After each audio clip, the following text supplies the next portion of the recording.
अल्लाह के हबीब सल्लल्लाहु अलैहि वसल्लम ने फरमाया है कि जो इल्म के रास्ते पे चल पड़ा वो जन्नत के रास्ते पे चल पड़ा है। जुमों में, महफिलों में कानों के जायके के लिए ना आए, इसलिए आए कि मेरे इल्म में, मेरे अमल में ये कोई इजाफे की बात बनेगी। मैं कोई नसीहत हासिल करूंगा तो मेरे दिल का जंग उतरेगा। इल्म हासिल किया जाता है किसी चीज की मारिफत को हासिल करने के लिए। जब हम कोई इल्म हासिल करते हैं तो हम ये चाहते हैं कि हमें उस चीज के नफ़ा और नुकसान का पता चल जाए। और जब हम दीनी इल्म हासिल करते हैं तो उसका मकसद ये होता है कि हमें रज़ाइल और खसाइल इन दोनों की खबर हो जाए। खैर क्या है, शर क्या है, उसमें तमीज का मलका हमें नसीब हो जाए। अच्छाई और बुराई खुलकर हमारे सामने वाज़े हो जाए, ये मकसूद होता है इल्म से। इल्म से, तालीम से मकसद ज्यादा बातें करना नहीं होता। एक आदमी बहुत ज्यादा बातें करता है तो शायद बड़ा आलिम है, एक शख्स बहुत ज्यादा गुफ्तगू करता है तो उसके पास मालूमात ज्यादा, ऐसा नहीं। बल्कि हजरत अब्दुल्लाह इब्न मसूद रदी अल्लाह तआला अन्हु से जब किसी ने पूछा था कि बड़ा आलिम कौन होता है, तो आप फरमाने लगे जो रब से ज्यादा डरे वो बड़ा आलिम है। और दलील उन्होंने ये दी कि अल्लाह करीम ने कुरान मजीद में फरमाया है कि इन्नमा यख्शल्लाह मिन इबादिहिल उलमा, अल्लाह के बंदों में से जो आलिम हैं वो रब से डरते हैं। तो दीनी तालीम, उसकी मालूमात हासिल करने की कोशिश करें, सही करें। कुरान मजीद की एक आयत करीमा का कुछ हिस्सा जो मैंने तिलावत किया, उसमें अल्लाह करीम ने फरमाया अपने महबूब से, कहा वकुर रब्बि ज़िदनी इल्मा, ए महबूब आप मेरी बारगाह में ये दुआ मांगें, आप ये अर्ज करें कि ए रब मेरे इल्म में इजाफा कर दे,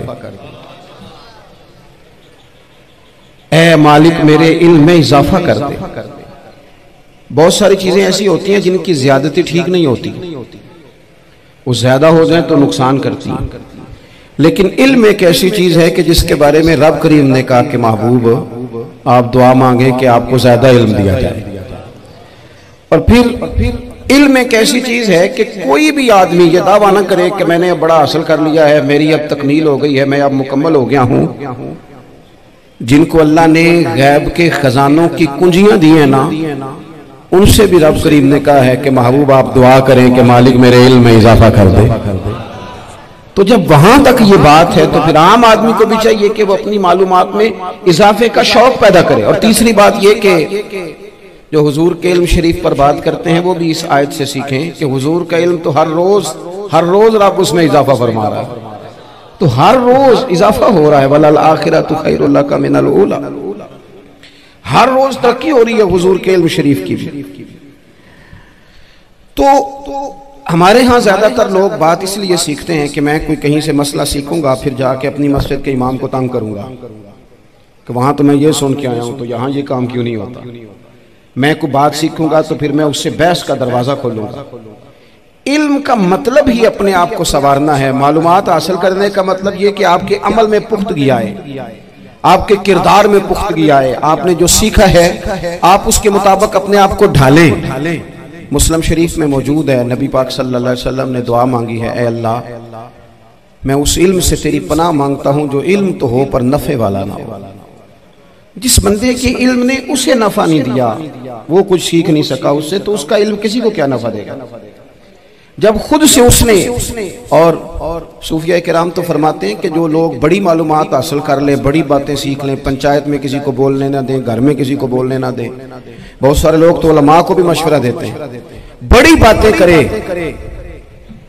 लेकिन अमल के लिहाज से बंदा जीरो हो तो अहले दिल फरमाते हैं उसकी सोबत से बचो। उसे बड़ा पता है, बड़ी बातें आती हैं, बड़ी बातें करता है, लेकिन गुफ्तगू की हद तक तो बहुत बड़ा है, अमल के मामले में सिफर है। बहुत सारे लोग मस्जिद के उजरे में मीटिंग हो रही होती है और वो लंबी लंबी दलीलें और मशवरे दे रहे होते हैं, नमाज का टाइम आ जाए तो उठ के चले जाते हैं, कहते हैं मैं अपने मोहल्ले की मसीतें पढ़नी है। कईयों को काम याद आ जाता। फरमाया कि शख्स के पास मालूमात बड़ी हो लेकिन अमल के मामले में बंदा जीरो हो तो उससे बचना क्यों? इसलिए कि अगर पढ़ा लिखा आदमी बेअमल हो ना तो वो अपनी बेअमली पर भी दलीलें पेश करता है। वो कहता है मैं ये काम नहीं करता तो ये मेरे पास दलील है। वो तो बेअमली को भी मुज़य्यन कर देगा माज़अल्लाह। तो दीनी तालीम एक तो हासिल इसलिए करें कि हमने अपने आप को संवारना है, और दूसरा इल्म का शौक तबीयत में हो। देखे ना, अल्लाह के हबीब सल्लल्लाहु अलैहि वसल्लम ने फरमाया है कि जो इल्म के रास्ते पे चल पड़ा वो जन्नत के रास्ते पे चल पड़ा है। जुमों में, महफिलों में कानों के जायके के लिए ना आए, इसलिए आए कि मेरे इल्म में, मेरे अमल में ये कोई इजाफे की बात बनेगी, मैं कोई नसीहत हासिल करूंगा तो मेरे दिल का जंग उतरेगा। हमारे यहाँ लोग मजे के लिए आते हैं और आजकल लोग फोटो के लिए आते हैं। इन दो कामों से निकलकर खालिस इस्लाह की नीयत से इल्म का शौक, हमारे यहाँ तेजी से एक हरकत की गई, उलमा का वकार खराब किया गया और लोगों को दीनी उलूम से दूर किया गया। और इसमें बाज बेचारे वाइज़ीन और खुतबा ने भी किरदार अदा किया, जब जाली पीर की तारीफें खोल के क्यों, और उसे पता नहीं कहाँ तक ये स्टेज जो होते हैं ना, इनमें कोई बंदा अच्छा लगे भी तो उसके लिए दुआ करनी चाहिए, तारीफें नहीं करनी चाहिए। तारीफें उसका कोई फायदा नहीं है उसको, उस बंदे को तो दुआ का फायदा है। अगर आपको अच्छा लग रहा है तो उसे दुआ दे, उससे ज्यादा कुछ नहीं कर। और हमारे यहाँ जनाब वो नकीबे महफिल बेचारे की शामत आ जाती है अगर तारीफें थोड़ी करे तो, कहते हैं तो ना ही नहीं लेना होता। वो भाई इसके नाम लेने से आपका कद ऊंचा होता है। तो इल्म और आलिम, इन दोनों चीजों से कौम को दूर किया गया। दीनी तालीमात का फुकदान है।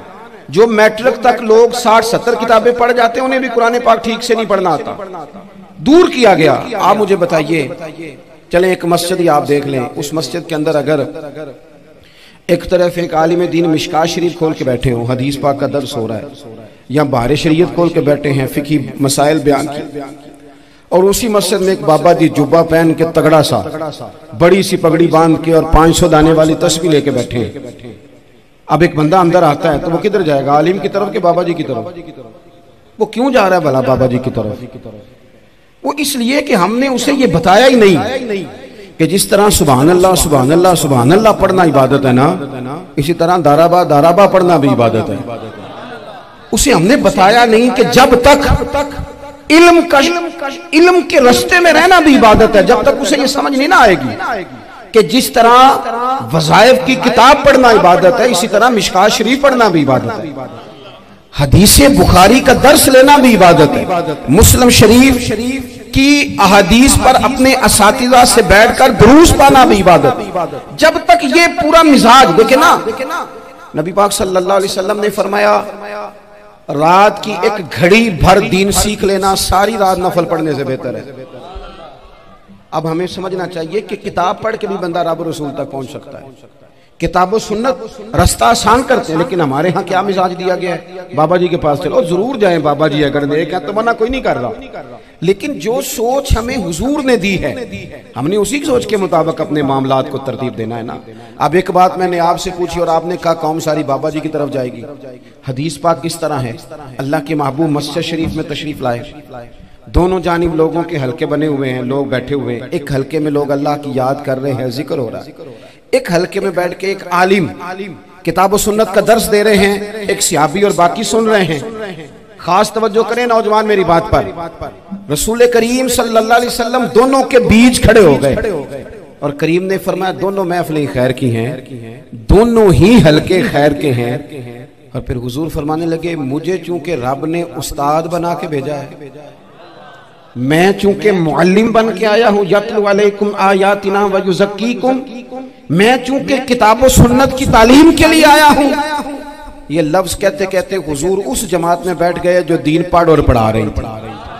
हुजूर वहां बैठे जहां बात दीन की हो रही, जहां लोगों को अल्लाह रसूल की बात बताई जा रही। तो जुमे में वक्त पे आए, अपनी दीनी मालूमात मजबूत करें और अपने लिए मजबूत करें।